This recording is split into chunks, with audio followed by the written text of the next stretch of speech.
பெருஞ் அருட்பெருஞ்சோதி தனி பெருங்கருணை அருட்பெருஞ்சோதி மண்ணிடை பக்குவம் வகுத்ததில் பயன்பல அன்னுர அமைத்த அருட்பெருஞ்சோதி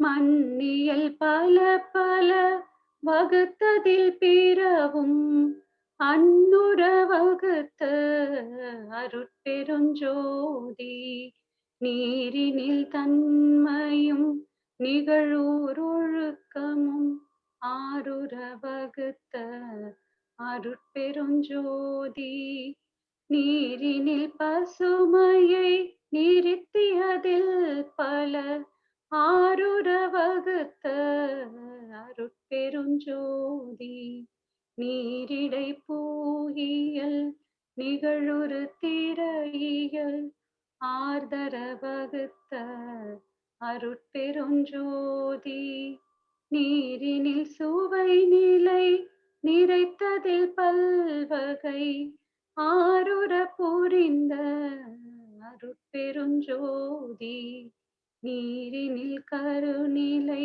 நிகழ்த்திய பற்பல ஆருர வகுத்த அருட்பெருஞ்சோதி நீரிடை நான்கியல் நிலவு வித்ததில் பல ஆர்தர வகுத்த அருட்பெருஞ்சோதி நீரிடை அடிநடு நிலையுற வகுத்து அனல் ஆர்தர புரிந்த அருட்பெருஞ்சோதி அருட்பெருஞ்சோதி அருட்பெருஞ்சோதி தனி பெருங்கருணை அருட்பெருஞ்சோதி தனி பெருங்கருணை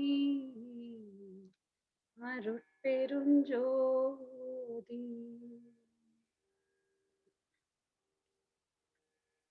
வாழ்க வையகம், வாழ்க வையகம், வாழ்க வளமுடன். பூரண பொருளே புதுமையடைந்து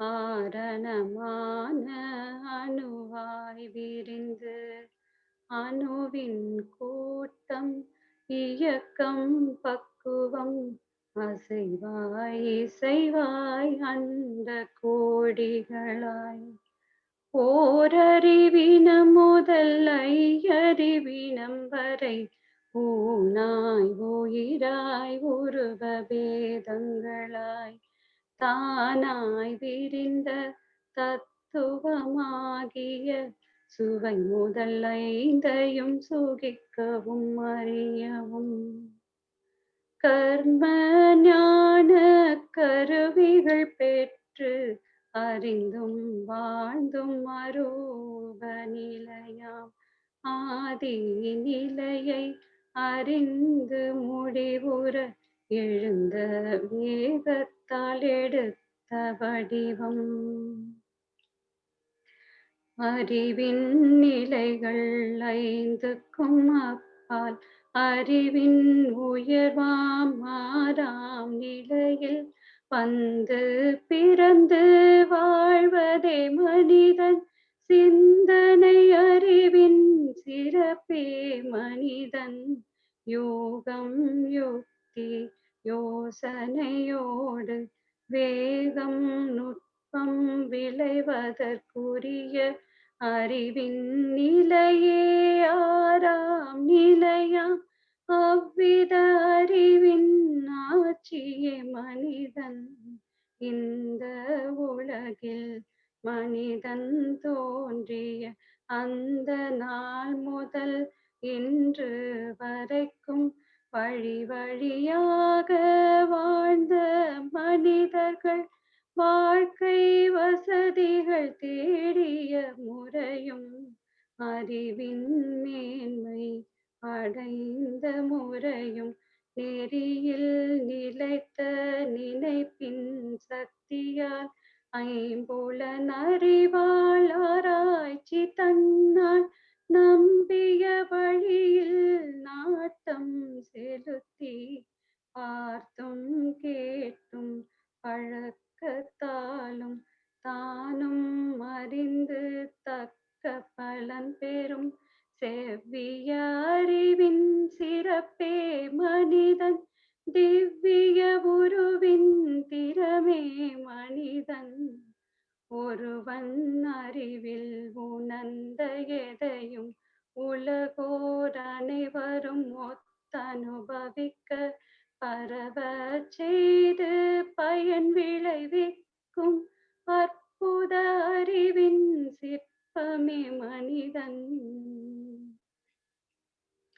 தனித்த மனிதன் தான் விரும்பிய அனைத்தையும் முடிக்க அவர் சரீர சக்தி மாத்திரம் தாங்காவிட்டால் யுக்தி யோசனை யூகம் கொண்டு அப்பொருள் அடைய அச்செயல் முடிக்க இப்புவியில் உள்ள எத்தனை பேரையும் ஒன்றாய் திரட்டி ஒற்றுமை செய்து நன்றாய் முடிக்க நல்லறிவாகிய உயர்ந்த சக்தியாம் ஒளியே மனிதன் உன்னுடைய சிறந்த உருவே மனிதன்.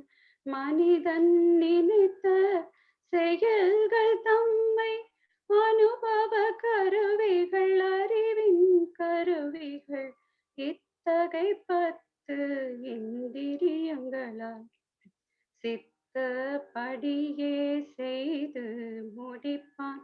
இந்திரியங்களின் இயக்க சக்தி எல்லைக்குட்பட்டிருப்பதாலே அந்த சக்தியை அதிகப்படுத்த அறிவை செலுத்தி ஆராய்ச்சி செய்து உடற்கருவிகட்கு உபகருவிகளை இடத்துக்கேற்ப ஏற்படுத்தி கொள்ளும் வல்லமை அறிவின் வடிவமே மனிதன்.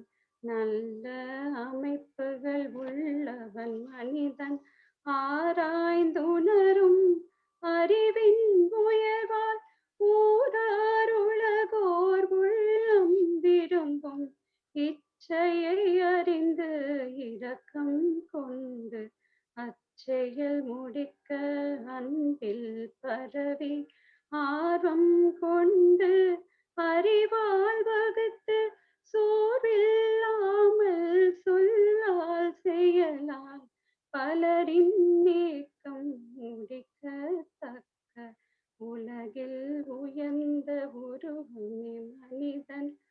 ஓரறிவாகிய உருவம் முதலாய் ஆறறிவாகிய அந்நிலை வரைக்கும் அனந்தம் கோடி ஆகிய உறவில் நினைந்த ஒன்றையோ நேரும் பலதையோ எப்பொரு இயல்பும் இனிதே உணர்ந்து அவ்வியல்பொக்க அதை அனுபவிக்கவும்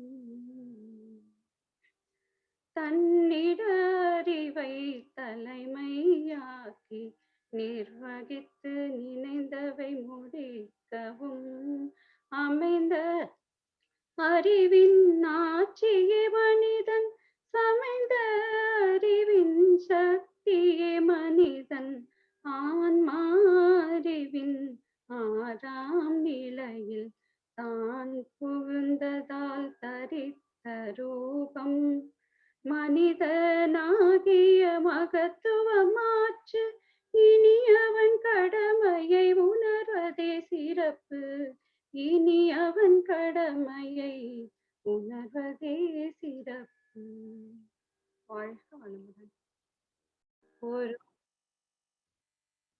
எப்பொருளை எச்செயலை எக்குணத்தை எவ்வுயிரை ஒருவர் அடிக்கடி நினைந்தால் எப்பொருளை எச்செயலை எக்குணத்தை எவ்வுயிரை ஒருவர் அடிக்கடி நினைந்தால் அப்பொருளின் தன்மையதாய் நினைப்போராற்றல் அறிவினிலும் உடலினிலும் மாற்றம் காணும்.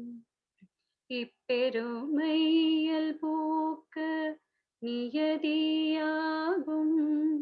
எவரொருவர் குருவை மதித்தொழுகினாலும்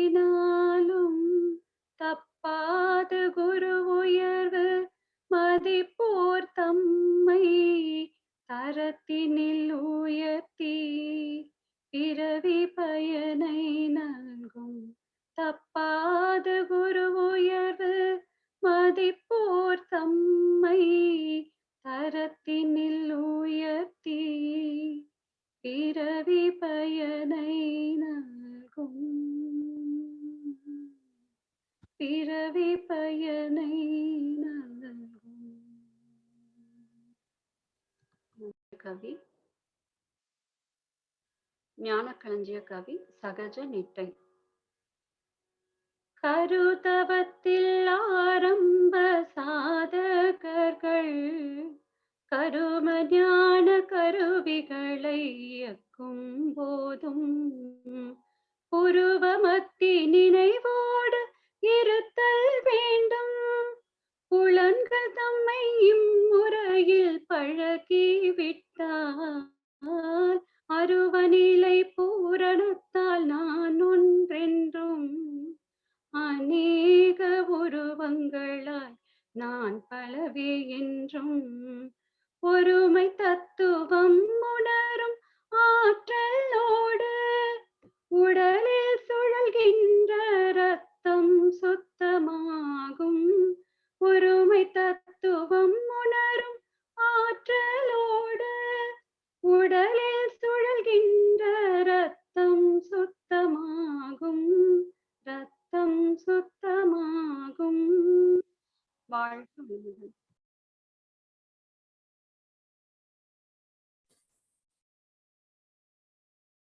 வாழ்க வையகம், வாழ்க வையகம், வாழ்க வளமுடன். குரு வாழ்க, குருவே துணை. ஆசான் அருட்தந்தை வேதாத்ரி மகரிஷி அவர்கள் நம்மோடு சுக்குமமாக நிறைந்து நம்மை என்றென்றும் வழிநடத்துவாராக. அனைவருக்கும் இனிய காலை மாலை வணக்கங்கள். நல்லதொரு மூலாதார தவத்தை நமக்கு வழிநடத்திய ஞானாசிரியர் அருள்நிதி சிவசங்கரி அம்மா அவர்களுக்கும், குருவின் பாடலை அருமையாக இசைத்த ஞானாசிரியர் அருள்நிதி சங்கரி அம்மா அவர்களுக்கும் மனமார்ந்த நன்றிகளும் வாழ்த்துக்களும். இன்றைய பாடல் குருவினுடைய அகத்தவம் என்ற தொகுப்பிலே ஒரு பாடலை நம்ம எடுத்திருக்கிறோம். அகத்தவம் என்று சொல்லக்கூடிய நம்மை நாமே உள்ளுணரும் ஒரு பயிற்சி. அகத்தவத்தின் பொருள் கண்டு அதன் பெருமை உணர்ந்திடுவோம். அகத்தவமோ உயிரினிலே அறிவை ஒடுக்கும் பயிற்சி என்று ஒரு பாடல்ல மகரிஷி குறிப்பிடுவோம்.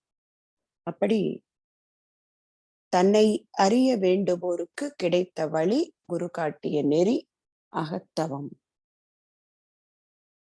அப்படிப்பட்ட அகத்தவம் பண்டைய காலத்துல பல வழிகளில் மக்கள் அந்த நெறியில பின்பற்றி அதை அடைந்து வந்தாங்க.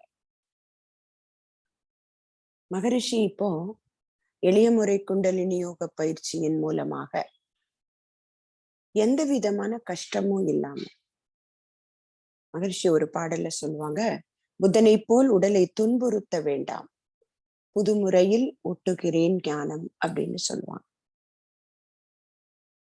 இனி இந்த சங்கடங்கள் எவர்க்கும் வேண்டாம், எண்ணத்தின் ஓர்மைக்கு ஏற்றதான தனிச்சிறப்பாம் குண்டலினி தீட்சை உண்டு, தகுதியுளோர் விருப்பமுளோர் அனைவருக்கும் கனிவுடனே கைவிரலால் நெற்றி தொட்டு கனல் மூட்டி கரு வெளுப்பி கருத்துணர்த்தும் புனித முறையை பரப்ப உளம் உவந்தும் பொறுப்பேற்றும் இருக்கின்றேன் கொள்வீர் வாரீர் அப்படின்னு சொல்றாங்க. இப்போ எளிய முறையிலே எல்லாரும் புரிந்து கொண்டு செய்யக்கூடிய ஒரு தவம் தான் மகரிஷி அவர்களுடைய மனவளக்கலையிலே நாம் கற்றுக்கொள்ளக்கூடிய அகத்தவ பயிற்சி. அதற்கான எலிஜிபிலிட்டி என்ன அதுவும் சொல்றாங்க. பற்றி தவம் இருக்க கற்பதற்கு வயது 16 வேண்டும். கருமுதிர்ச்சி அடையாமுன் இதை பழக்க கனல் மீறும் வேகத்தை உடல் தாங்காது. அது வரைக்கும் என்ன பண்ணணும்? கருதவத்து கருகதையாம் அந்நாள் மட்டும் கருத்தை விரித்து ஒன்றல் ஜபம் உருவ தியானம் இதெல்லாம் பண்ணலாம். அந்த வயது வந்தவுடன் நம்பிக்கையிலிருந்து விளக்க வழிக்கு போகின்ற அந்த உன்னை நீ உள்ளுணரும் மகத்தவம். கருமுதிர்ந்தும் கருத்தை விரித்தே வணங்குதல் கனியிருப்ப காயுண்ணும் வகை போலாகும் அப்படின்னு ஒரு பாடல சொல்ற. சரி, எப்படி தவம் நான் எடுத்துக்கொள்வது? நினைத்தவுடன் மூலாதாரத்திலிருந்து ஆற்றல் போயிடுமா அப்படின்னா அதற்கும் சொல்றாங்க. வாசியோக முறை ஒன்றும் இங்கு இல்லை, வாய்விட்டு உச்சரிக்கும் மந்திரம் இல்லை, ஊசி முனை வாசல் ஒன்றை திறந்து காட்டி உன்னையே அங்கு காவல் சில நாள் வைத்து. என்ன அருமையான வரி பாருங்க. ஊசி முனை வாசல் ஒன்றை திறந்து காட்டி உன்னையே காவல் அங்கு சில நாள் வைத்து தேசிகனாய் அருள் ஒளிரும் பார்வை மூலம் தீட்சை மறுபடியும் ஈந்து அழைத்து சென்று மாசிலா ஆதி நிலையில் அறியும் உச்சி மன்றத்தில் அமர்த்திடுவேன் கொள்வீர் வாரீர். அடுத்தது துரிய தவத்துக்கு சொல்றாங்க. அப்ப புருவ மையத்துல தவம் பண்றோம். அது எப்படி ஆற்றல் மேலாங்குது? சூடலக்கும் கருவியிலே ரசத்தை போல சோதி விந்து சூடேறி நெற்றி முட்டும். எப்படி ஒரு தெர்மாமீட்டர்ல சூடு பட்ட உடனே அந்த பாதரசம் அந்த வெப்பமானியிலே மேலே உயருமோ, அது போல மனம் என்கின்ற ஜீவகாந்த அலையை மூலாதாரத்திலிருந்து பெற்ற குருவினுடைய தொடர்பால புருவத்திடை பூவிரலால் தொட்டு உணர்த்தினாங்களே, அதே நெறியில நாம மனதை கொண்டு வரும் போது அது சூடலக்கும் கருவியிலே ரசத்தை போல சூடேறி நெற்றி முட்டும். அதற்கான அத்தனை பாதுகாப்போட மகரிஷி நமக்கு அந்த தவத்தை கொடுக்குறாங்க. அந்த தவத்தை பெற்றுக்கொண்டவர்கள் எப்படி அதை பயிற்சி செய்யணும், அது எப்படி வாழ்க்கையிலே ஒரு இயல்பான வழக்கமா மாறணும். சகஜம் அப்படின்னா என்ன அர்த்தங்க? நம்ம சாதாரண வாழ்க்கையில சொல்றதா? அது ரொம்ப சுலபமா எல்லா நேரங்கள்லயும் சகஜமா நடக்கக்கூடிய ஒரு விஷயம். எது அது? நிஷ்டை. நிஷ்டை அப்படின்னா தவம்னு ஒரு அர்த்தம் உண்டு. நிஷ்டையில இருக்காங்க அப்படின்னா அவங்க மனம் ஒடுங்கி தவத்துல இருக்காங்க அப்படின்னு சொல்ற அந்த பொருள்படும். அப்போ இயல்பாக செய்யக்கூடிய நிஷ்டை. எப்படி? நம்ம அடிக்கடி நம்ம சொல்லுவோம் இல்லைங்களா? ஒரு ஒரு சாமியம் மாதிரி, ஒரு ஃபார்முலா மாதிரி மகரிஷி அதை பயிற்சியை கொடுத்துட்டாங்க. அதை எப்படி பயன்படுத்தணுங்க? நாள் முழுவதும் நம்முடைய எல்லா செயல்பாடுகளும் தவம் போல இருக்கணும். அப்பதான் வள்ளுவர் சொன்னது முழுமையடையும். தவம் செய்வார் தம் கர்மம் செய்வார் அப்படின்னு சொன்னார். அவர் எப்படி சொன்னது எப்படி பொருள் எடுத்துக்கலாம்? எந்த வேலையையும் தவம் போல செய்யறது. தவம் செய்வார் தம் கர்மம் செய்வார் அப்படின்னா இப்படியும் எடுத்துக்கலாம். யாருக்கும் துன்பம் தராமல் தன்னுடைய கடமையை மட்டும் சரிவர செய்யக்கூடியதுதான் தவம் அப்படின்னும் பொருள் எடுத்துக்கலாம். அப்போ இந்த நிலைக்கு நாம போகணும். அப்ப அதற்கு மகரிஷியினுடைய அகத்தவம் எப்படி உதவுகிறது அப்படிங்கறதுதான் இந்த பாடல்ல மகரிஷி கொடுக்குறாங்க. இப்போ நம்ம மன்றங்கள்ல தீட்சை கொடுக்கும்போது ஒரு சில விஷயங்கள் நாம அதுல ஒரு விஷயமாக அமைக்கப்பட்டு இருக்கு நமக்கு தெரியும்.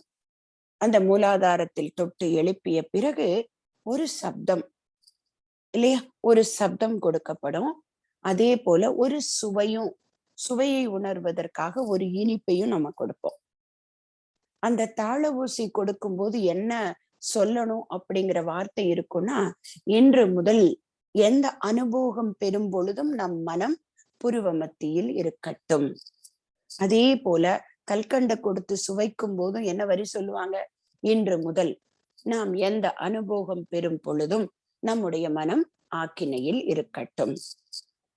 அப்போ அதுதான் நாம கற்றுக்கொண்ட சாமியத்தை எல்லா நேரங்களிலும் அதை பயன்படுத்தி வாழ்வதற்கான ஒரு முறைமை அப்படின்னு சொல்லலாம்.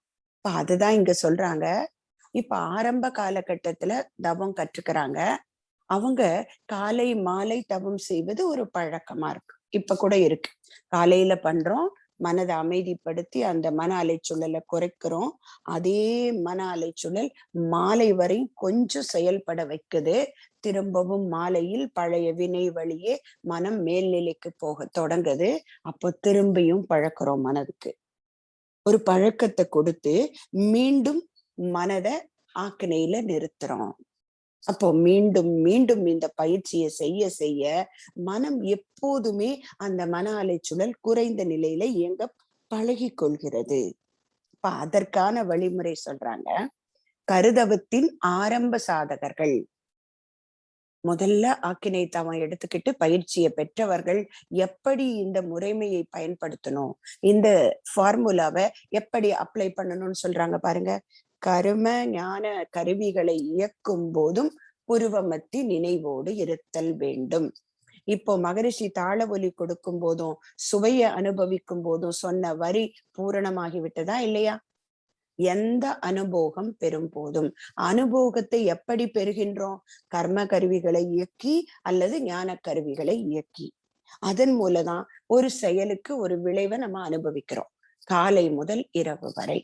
அப்போ அந்த வேலைகள் கடமைகள் செய்யும் பொழுதெல்லாம் கர்ம ஞான கருவிகளை இயக்கும் போதும் புருவமத்தி நினைவோடு இருத்தல் வேண்டும். இப்போ வள்ளுவருடைய இந்த குறளினுடைய தன்மை மகரிஷி இங்கே பொருத்தமா கொடுத்துட்டாங்க. தவம் செய்வார் தம் கருமம் செய்வார். இங்கே நம் கருமம் செய்யும் போதெல்லாம் அதை தவமாக செய்கிறோம். இரண்டும் ஒன்றுதானே. மன அலைச்சூழல் மேலே போவதற்கு வாய்ப்பே இல்லை. அப்போ அந்த நிலையில் செய்யும் போது புருவமத்தி நினைவோடு இருந்து கர்ம ஞான கருவிகளை இயக்க பழகும் போது புலன்கள் தமை இம்முறையில் பழக்கிவிட்டால் இப்ப என்ன ஆயிடுச்சுங்க? நம்முடைய பஞ்ச இந்திரியங்களையும் கர்ம இந்திரியங்களையும் இதே போல மன அலைச்சூழல் குறைந்த நிலையிலேயே இயக்க பழகிவிட்டால் அருவநிலை பூரணத்தால் நான் ஒன்றென்றும் அநேக உருவங்களாய் நான் பலவே என்றும் ஒருமை தத்துவம் உணரும் ஆற்றல். முதல்ல எவ்வளவு பெரிய விஷயம் கிடைக்கும்னு சொல்றாங்க பாருங்க. மிக பெரிய பிரம்மஞான உணர்வு கிடைக்கும். அந்த பிரம்மஞான உணர்வு என்ன? எல்லாவற்றிலும் இறைவனை பார்க்கக்கூடிய தன்மை. மனிதருள் வேறுபாடு மறந்து எல்லாரும் ஒரே மூலத்துல இருந்துதான் வந்திருக்கிறோம். உருவத்துல வேறுபாடு இருக்கலாம், அதற்கு 16 காரணம் இருக்கு, அதனாலதான் வேறுபாடு என்று அனைத்து உயிர்களையும் இறையின் பிம்பமாக பார்க்கக்கூடிய நிலை. அதுதான் என்ன சொல்றாங்க? அருப நிலை பூரணத்தால் நான் ஒன்றென்றும் அநேக உருவங்களாய் நான் பலவே என்றும். அந்த ஒன்று பலவானது இல்லையா? ஒன்றே பலவானது என்கிறது வேதாந்தம். ஒன்று எப்படி பலவானது என்று குறிப்பிடுகிறது வேதாத்திரியம் இல்லையா? ஒன்று எப்படி பலவானது என்ற அந்த மூலக்கதை நமக்கு தெரியும். அப்ப அந்த மூலக்கதைய மறக்காமல் இருக்கும் போது பார்க்கின்ற பொருள் அனைத்தையும் நாமளும் இதே போலதான், எல்லாரும் ஒரு இடத்துல இருந்துதான் வந்திருக்கோம், எல்லாரும் ஒன்றுதான் என்று நினைக்கின்ற போது ஒருமை தத்துவம் உணரும் ஆற்றல். அப்போ எந்த நிலைக்கு போயிடுறோங்க? கடந்து உள்ளே சென்று இறையை உணரும் தன்மைக்கு போயிடுறோம். அதுதான் கட உள் அப்படிங்கிற வார்த்தைக்கான பொருள். வெளியே தேடாம அகத்தே தேடி கண்டுபிடிச்சிடுறோம். அடுத்தது ஒரு பலன் சொல்றாங்க. அவ்வளவு பெரிய இறை தத்துவத்தை உணர்த்தக்கூடிய அதே தவம் இந்த மெய்ன்னு சொல்றோமே, இந்த உடல், இந்த மெய்யான பொய்யான உடல், அதற்குள்ளே இருக்கக்கூடிய இயக்கங்களையும் சரிப்படுத்துமா இந்த தவம். ஒருமை தத்துவம் உணரும் ஆற்றலோடு உடலிலே சுழல்கின்ற ரத்தம் சுத்தமாகும். என்ன கனெக்டிவிட்டி பாருங்க. நாம செய்யக்கூடிய தவம் உள்ளே அடங்கி நின்று செய்ய தவம் பண்ண பண்ண பண்ண அங்க உடல்ல இருக்கக்கூடிய ஓட்டங்கள்லாம் சரியாகும், ரத்தம் சுத்தமாகும். இதற்கு ஒரு நேராக நடந்த உண்மை. இந்த நோய் தொற்று காலம் ஆரம்பிச்ச பிறகு நிறைய நம்ம இந்த இணைய வழியே தவம் பண்ணிக்கிட்டு இருந்தோம்.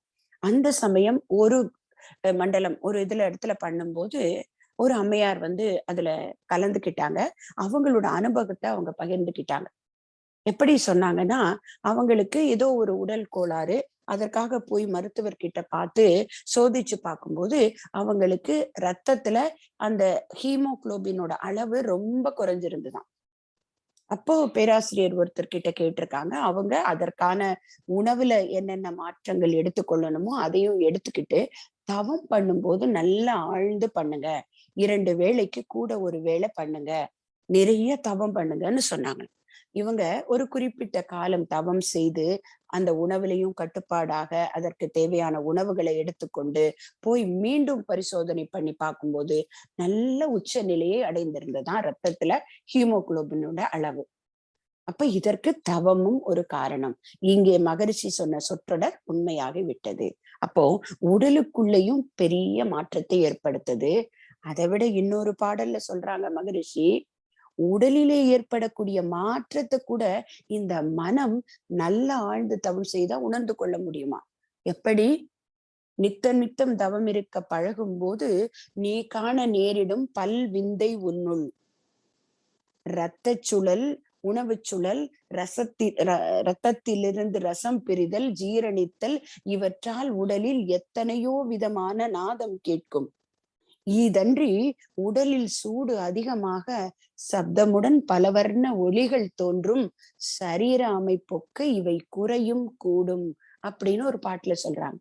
அப்ப ஆழ்ந்து தவம் செய்யும் போது அந்த உணவினின்று ரசம் பிரிதல், சீரணித்தல், அது கூட நம்மால உணர முடியுமா?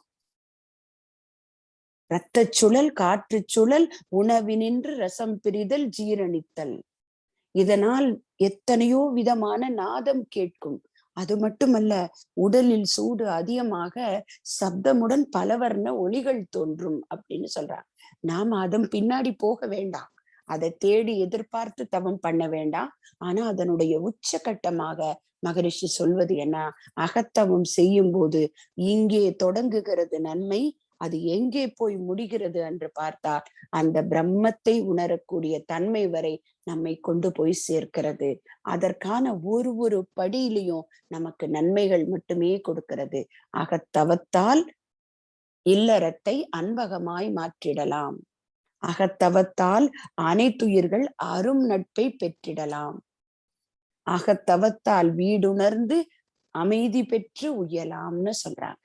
அருள் நெறி இயல்பாகும். அப்போ தவத்தின ஒரு படியிலையும் போக போக அது ஒரு பயிற்சியாக, ஒரு சம்பிரதாயமாக, நான் கைகளை கோர்த்து கண்களை மூடி தவம் இருக்கின்றேன் அப்படிங்கிறது இல்லாம அந்த தவத்தில பெற்ற அனுபவமானது ஒவ்வொரு செயலிலும் வெளிப்பட்டே ஆக வேண்டும். அப்படி வெளிப்படும் பொழுதுதான் அது முழுமையாக நமக்கு பலன் கொடுக்கிறது. அப்போதுதான் அது சகஜ நிஷ்டையாக முடியும். இல்லைன்னா காலையும் மாலையும் செய்கின்ற ஒரு பழக்கம் அதுவே வழக்கமா ஒழுக்கமா மாறி எந்த செயல் செய்தாலும் மன அலைச்சூழல் குறைந்த நிலையில் இருக்கிறது. மன அலைச்சூழல் குறைந்த நிலையில்தான் நான் எல்லா செயல்களையும் செய்கின்றேன் என்ற இந்த இரண்டும் வாழ்க்கையில் இயல்பாகுவதற்கான வழிதான் மகரிஷி இந்த பாடல்ல நமக்கு கொடுத்திருக்காங்க.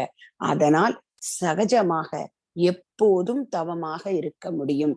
அததான் வள்ளுவர் சொன்னார், தவம் செய்வார் தம் கருமம் செய்வார். தம் கருமம் செய்வார் எல்லாரும் தவமாக செய்வார்கள். அதற்கு வேதாத்திரியம் நமக்கு உறுதுணையாக இருக்கும் என்று கூறி நல்லதொரு வாய்ப்புக்கு நன்றி பாராட்டி அமைகிறேன். நன்றி. வாழ்க வளம்.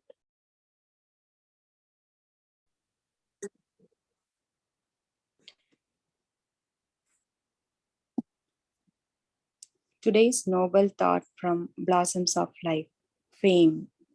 It is not proper to pursue fame in any manner. Real fame is the outcome of the noble deeds performed to alleviate the suffering of the others who, filled with the sense of gratitude, bless and extol the individual and his deeds. It is improper to do anything with an eye on fame or popularity. Fame should follow one's actions, born of the joy and happiness in the minds of the people who were benefited by them. Noble deeds touch the lives of many, filling them with happiness and contentment.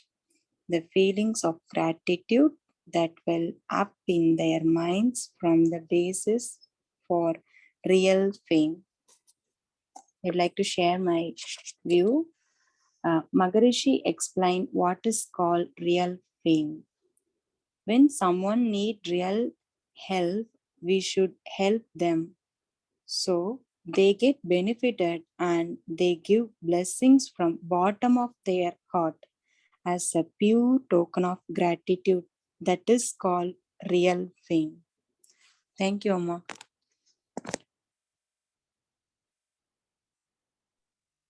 Thank you, Ma. Be blessed by the divine.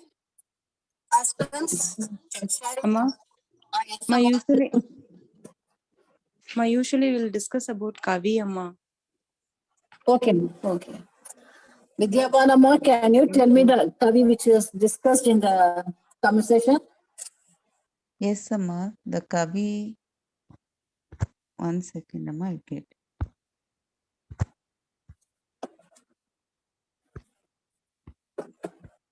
The title of the Kavi. Sahajanittai. The number, One- number 1469, Amma.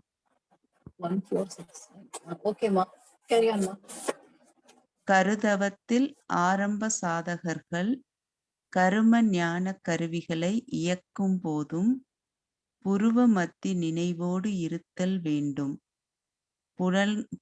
புலன்கள் தமை இம்முறையில் பழக்கிவிட்டால் அருவநிலை பூரணத்தால் நான் ஒன்று என்றும் அநேக உருவங்களாய் நான் பலவே என்றும் ஒருமை தத்துவம் உணரும் ஆற்றலோடு உடலில் சுழல்கின்ற ரத்தம் சுத்தமாகும். Be blessed by the divine. Thank you, Ma. Be blessed by the divine. The poem is sufficient. Aspirants can share your thoughts.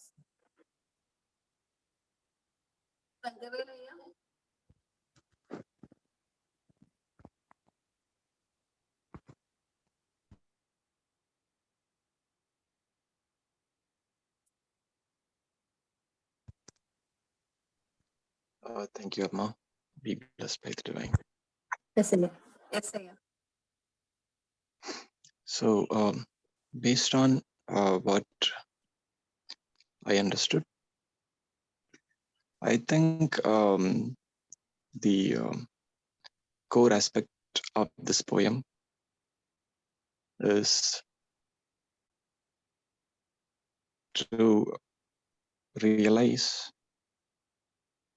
the divine nature during all our activities throughout the day. This is especially important for all the beginners who has been initiated and who's doing the meditations at Muladhara and Agna.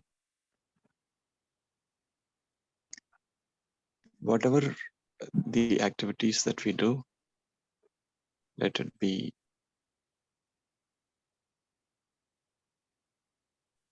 eating food or drinking a cup of juice or water. We also try to keep the consciousness and awareness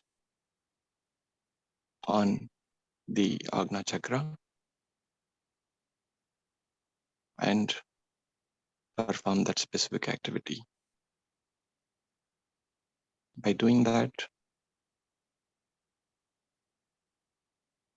we kind of feel and understand the divine aspect within us and purify the blood and the entire energy system within the body. And doing this repeatedly helps us to realize that we are nothing but a small tiny part of this whole oneness. That's my understanding, Amma. Thank you. Be blessed by the divine. Thank you. Yeah. Be blessed by the nice sharing of thoughts, Aya. Vidyabanama. Yes, Amma, be blessed by the divine. What I understood from this Kavi is Maharishi is talking about the beginners who have learned the meditation.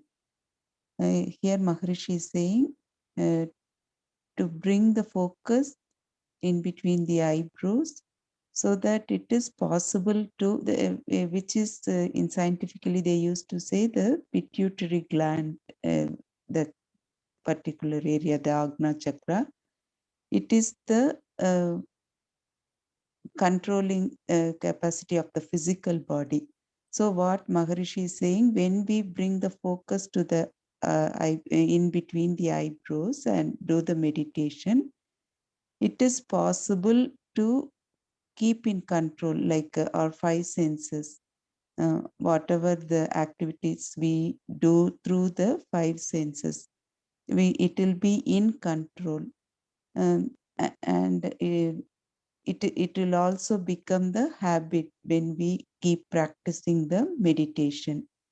And also what we can understand is by doing the Agna meditation regularly, that individual will come to know that we are the particle of the oneness. That is, we are the we are the particle of the divinity. Through that, what is happening is we are able to see every individual, all the living things and non-living things are the particle of the wholeness or the oneness, the divinity. So that we will be giving respect to each and everything and each and every individual when we keep practicing the meditation at the Agna Chakra. And also it is also purifying the blood circulation, purifying the blood in the human bodies. That is what Maharishi is talking about in this poem, Amma. Be blessed by the divine. Thank you for the opportunity, Amma. Thank you, Ma. Nice explanation and sharing of thoughts on this poem. Blessed by the divine. Ramya, Ma. Thank you, Amma. Maharishi gives advice to the beginners of simplified Kundalini Yoga.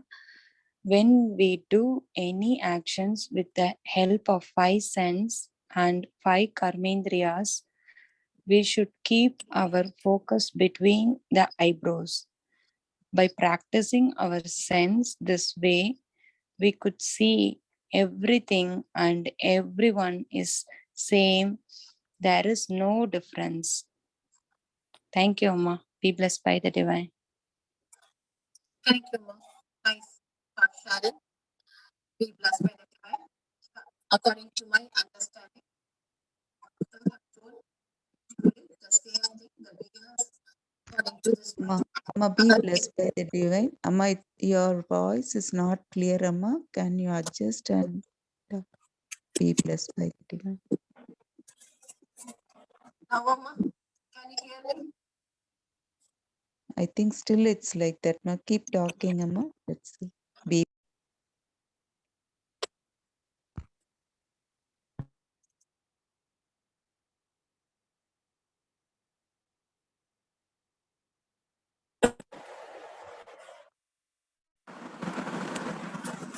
Now, Amma. Hello. Can you hear me now? Yes, Amma, be blessed by the divine. It's clear. Amma. கொஞ்சம் மக்கர் பண்றேன்னு தெரியல. I shall see tomorrow. Here, according to my understanding, the beginners who practice this Agra meditation in between the eyebrows, they have to practice daily, so that only the 5 senses of organs will be under the control without going above. And then they will understand that by doing this meditation, the pituitary gland is activated, and they will come to know that the divinity in ourselves is present in all the living and non-living things. By this understanding, they become oneness with the consciousness and the divinity, and so that with the effect, the blood becomes purified and purified. So the main theme is about this is we have to practice this meditation daily and obtain this divinity among ourselves and others. Thank you, Mom. Be blessed by the divine. Let us conclude this session with the blessings for the world. Then the blessings